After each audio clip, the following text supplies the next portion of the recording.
Hello viewers, நமஸ்காரம். இது மாமிஸ் cafe and masala. இன்றைக்கி ஒரு வீடியோ போட்டிருக்கிறது ஊறுகாய், நார்த்தங்காய் ஊறுகாவும் லெமன் ஊறுகாவும் பண்ணியிருக்கேன். அதை தான் இப்போ உங்களுக்கு வீடியோவாக போட்டிருக்கேன். இப்போ பாருங்க, நான் என்னென்ன தேவைங்கிறத இதில் ஃபஸ்ட்டு நீங்கள் பார்க்க போகிறேன். ஃபஸ்ட்டு ஊற வச்ச எலுமிச்சம்பழம், அப்புறம் நார்த்தங்காய், இது ரெண்டுமே ஊற வச்சது.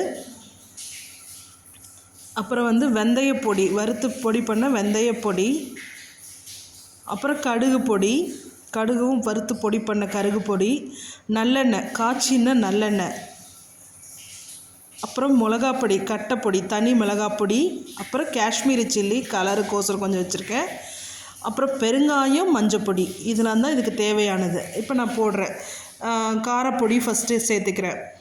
என்னென்னங்கிறத எவ்வளோன்றத அளவுங்கிறத நான் உங்களுக்கு டிஸ்கிரிப்ஷனில் தனியாக ஒரு வீடியோவாக கொடுக்குறேன். இப்போ நான் அப்படியே உங்களுக்கு மேக்கிங் மட்டும் காட்டுறேன். இது பாருங்க, மிளகாப்பொடி, கட்டைப்பொடியெலாம் ஃபஸ்ட்டு சேர்க்குறேன். காஷ்மீரி சில்லி ரெண்டுமே சேர்த்தாச்சு. மஞ்சப்பொடி,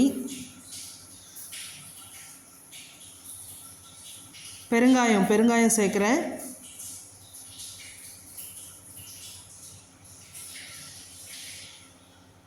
இப்போ எல்லாத்தையும் கம்ப்ளீட்டாக கலரணும். நல்லா சொயட்டி ஃபுல்லாக கலரணும். எல்லா பொடி எல்லாமே சேர்த்துருக்கு இதில். இப்போ நல்லா கலரி விட்டு ஃபுல்லாக, அதாவது இது எப்படின்னா நல்லா ஊற வச்சுருக்கேன். ஏதாவது ஒரு வாரத்துக்கு ஏன்னா நார்த்தங்காய் உங்களுக்கு திக்காக இருக்கும். அந்த அதோட தோல் திக்காக இருக்கும். அதனால நம்ம நல்லா உப்பில் ஊற வைக்கணும். கிட்டத்தட்ட ஒரு வாரம் நான் ஊற வச்சதுக்கு அப்புறம் தான் இப்போ மிளகாப்பொடி போட்டு கலரின்னு இருக்கும். ஸோ ஊற வச்சு பண்ணால் தான் அந்த ஊறுகாயெல்லாம் கெட்டு போகாத இருக்கும். ஸோ நிறைய பேர் இப்போ வேக வச்சு ரெடிமேடாக அப்படி பண்ணுறா. அது நான் பண்ணி பார்த்துட்டா அது சரியாக வரலை. இதுதான் உங்களுக்கு பெஸ்ட்டாக இருக்கும். எப்படியுமே ஊறுகாய் ஊறுறத தான் உங்களுக்கு அதில் டேஸ்ட்டு கொடுக்கும். அதுதான் இப்போ நான் இங்கே பார்த்துட்டு இருக்கேன். இப்போ எலுமிச்சம்பழமும் அதே மாதிரி ஃபுல்லாக கலர்றேன். இது கிட்டத்தட்ட நார்த்தங்காய் பார்த்தீங்கன்னா 1 கிலோ போட்டிருப்பேன். இது ஒரு 3/4 கிலோ இருக்கும். அதனால் கொஞ்சம் கம்மியாக இருக்குது. ஸோ அதனால் அது உங்களுக்கு உள்ளே தெரியறது. நான் அதனால் ஃபுல்லாக அதையும் கலரே உங்கள்கிட்ட காட்டுறேன்.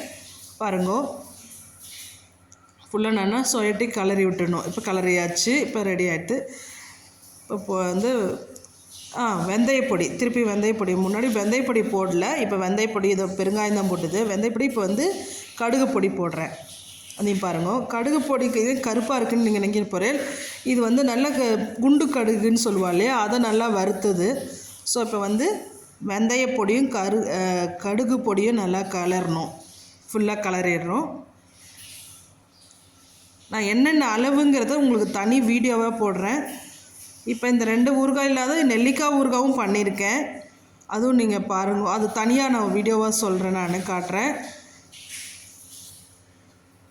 ஃபுல்லாக நல்லா சொயட்டி கலரிடணும்.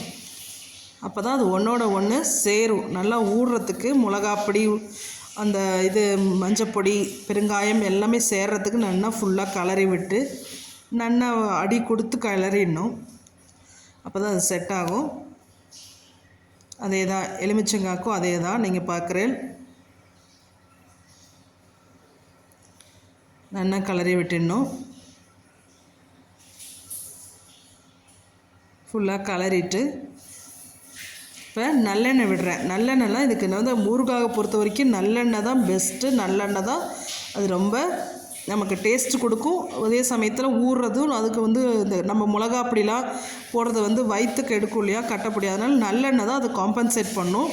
அதனால் நான் ஒரு 4-5 கரண்டி குழிக்கரண்டியால் நல்லெண்ணெய் நிறைய விட்டு, இது காய்ச்சின எண்ணெய், காய்ச்சின நல்லெண்ணெய் தான் விடணும். காய்ச்சி ஆற வைக்கணும்.